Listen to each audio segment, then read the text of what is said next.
Paula Abdul's claims of sexual assault against American Idol producer Nigel Lythgoe are wholly untrue, and they'll be fought off vigorously in court, so says the man himself. Nigel tells TMZ.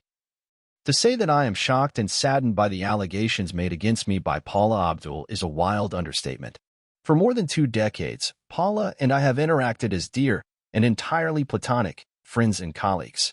He adds, yesterday, however, out of the blue, I learned of these claims in the press, and I want to be clear. Not only are they false, they are deeply offensive to me and to everything I stand for.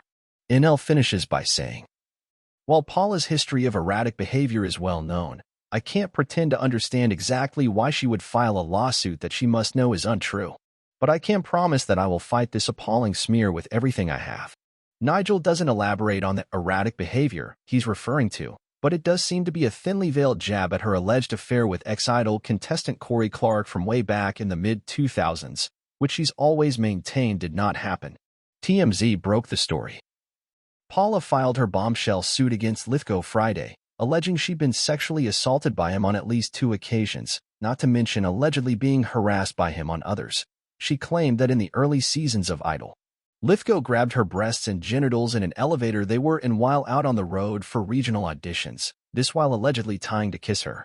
She also claims he forced himself onto her at some point during her judging stint on So You Think You Can Dance, after inviting her to his home to talk shop. Welp, Nigel is denying all of it, and says Paula's making the whole thing up. None of the other talent from either show has spoken up on this just publicly, at least not yet anyway. Paula herself also hasn't said anything beyond what she's laid out in the complaint.